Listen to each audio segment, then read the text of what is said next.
लक्ष्मीच्या पावलांनी या मालिकेच्या येणाऱ्या भागात एक जबरदस्त ट्विस्ट आपण आता पाहणार आहोत. या भागात कलाचे नशीब पूर्णपणे उजळणार आहे. चांदेकरांच्या ब्रांचमध्ये आणखी एक मोत्याच्या दागिन्यांची ब्रांच कलाच्या नावाने सुरू होणार असते. ही आयडिया आबांच्या मनात जागरण गोंधळाच्या दिवशीच सुचते. कला चांदेकर या नावाने सुरू झालेला हा ब्रांच चांदेकरांना एका मोठ्या उंचीवर घेऊन जाणार असतो. कलाने घेतलेला हा निर्णय खूप निर्णायक ठरणार असतो. अद्वैत कलाचे हे सर्व वागणे बघून खूप इम्प्रेस होतो. कलाच्या या वागण्यामुळे अद्वैतला खूप आनंद झालेला असतो. सरोजला मात्र हे आवडलेलं नसतं, कारण चांदेकरांच्या घरातील एकमेव बिझनेसवुमन म्हणून सरोज ओळखली जात असते. रजनी ही फक्त हाऊसवाईफ असते, पण सरोजने हे सर्व काही आपल्या हातात ठेवलेलं असतं. परंतु सरोजच्या हातातून हे सर्व काही निसटून जात असतं. बिझनेसला एका नवीन उंचीवर घेऊन जाणाऱ्या कलावरती अद्वैत खूप इम्प्रेस होतो. त्याला हे सर्व मनातून वाटत असलं तरी तो तोंडावर कडूच असतो. कलाचं वागणं, कलाचं बिझनेस कौशल्य ही मात्र अद्वैतला खूप भावते. आबांनी घेतलेला हा निर्णय खूप योग्य ठरतो. चांदेकरांच्या बिझनेसमध्ये वाढ करण्यासाठी कलाने उचललेलं पाऊल खूप निर्णायक ठरणार असतं. तर पोलिसांनी ऐन जागरण गोंधळाच्या वेळी तेथे एंट्री घेतलेली असते. ते तिथे नयनाच्या मिसिंग कंप्लेंटसाठी आलेले असतात. तर कला हा बिझनेस कसा सुरू करणार व तिला सपोर्ट कोण कोण करणार, आबा असा कोणता मोठा निर्णय घेणार, हे आपण या व्हिडिओत पाहणार आहोत. तर व्हिडिओ शेवटपर्यंत नक्की पहा. तर इकडे मालिकेत जागरण गोंधळाला आलेल्या लोकांमुळे कलाच्या दागिन्यांचे कौतुक आबांच्या कानावरती पडते.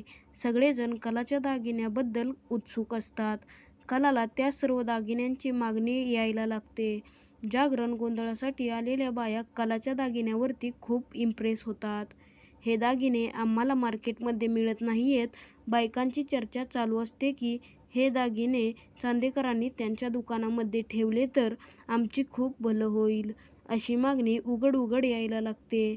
हिऱ्या मोत्यांचे दागिने घालणाऱ्या बायांना आता खोट्या मोत्याचे दागिने घालण्यासाठी भुरळ पडते.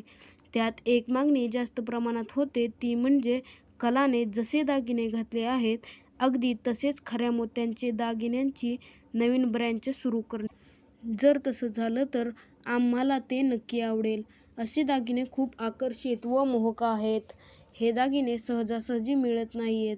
ते मिळणं खूप कठीण आहे. हे सर्व त्या स्त्रिया चांदेकरांशी सांगत असतात. अद्वैतला हे सर्व बोलणं एक कुतूहल वाटतं.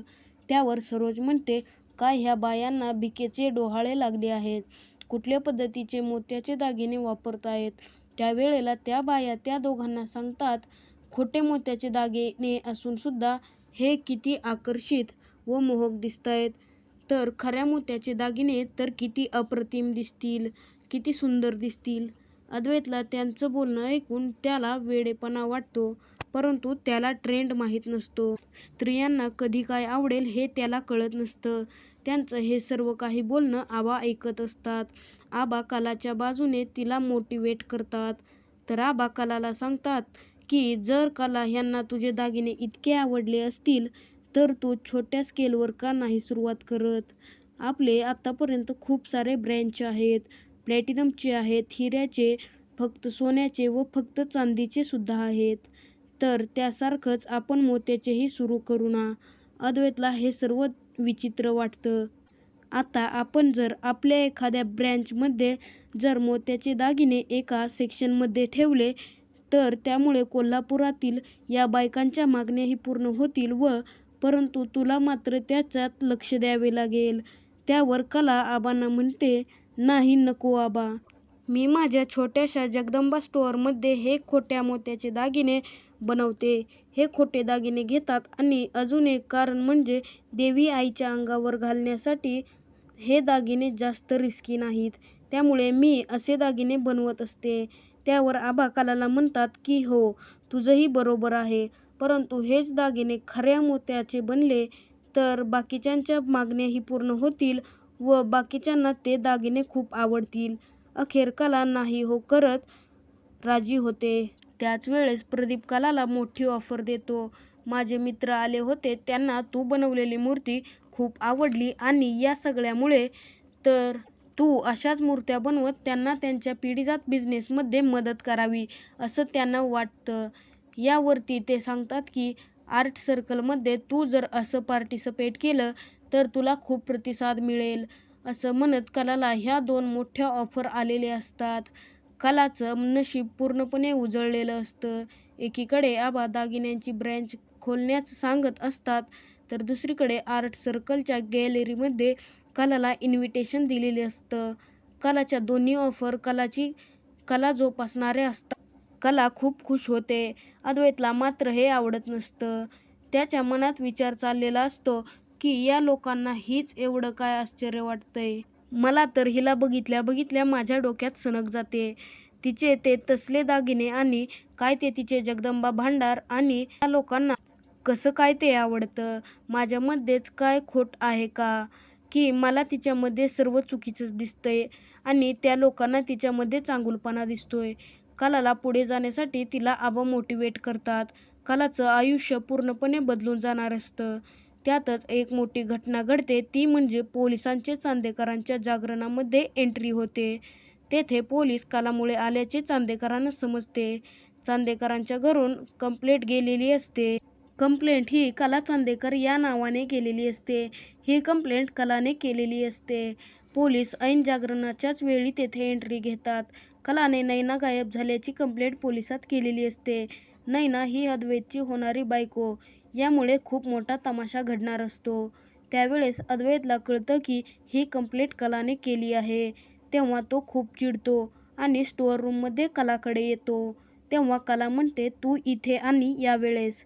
त्यावर अद्वैत तिला रागात म्हणतो, तू चांदेकरांची इज्जत धुळीला मिळवायची हे ठरवलंच आहेस तर. सडेतोड उत्तर देत कला म्हणते, मी या उद्देशानं हे केलेलं नाहीये. त्यावर अद्वैत रागाने म्हणतो, सगळे टोमणे मारतायत. जर तुमची बायको लग्नातून पळून गेली तर हा गोंधळ कोणाचा आहे असं पोलीस मला विचारतायत. तुझ्यामुळे चांदेकरांची इज्जत राहिली नाहीये असं म्हणत अद्वैत कलावरती खूप चिडतो. ही घडलेली घटना कलाला खूप दुखावते. यानंतर कला आपलं स्थान निर्माण करण्यासाठी म्हणून आबांची ऑफर स्वीकारणार असते आणि इथूनच कलाच्या आयुष्याला एक नवीन वळण लागणार असतं. तर आता आबांनी कलाच्या नावाने सेक्शन सुरू करता करता ब्रँच सुरू होणार असते. कलाचे मोत्याचे दागिने ब्रँड असतात.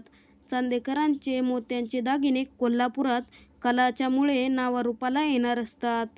यामुळे कलाचे नाव सर्व कोल्हापूरमध्ये अधिक वाढणार असतं. धूमधडाक्याने कलाच्या नवीन ब्रँचचे उद्घाटन होणार असते. त्याचमुळे कलाचं आपल्या कलेबद्दल प्रेम किंवा बिझनेस करण्याचा तिचा आत्मविश्वास हे सर्व अद्वैतला खूप इम्प्रेस करत असतं. सरोज फ्लॅट होत असली तरी अद्वैत कलाच्या जवळ जात असतो. कला अद्वैत हळूहळू एकमेकांच्या जवळ येत त्यांचं प्रेम वाढणार असतं. लक्ष्मीच्या पावलांनी या मालिकेचे येणारे भाग पाहण्यासाठी आपल्या चॅनलला सबस्क्राईब करा.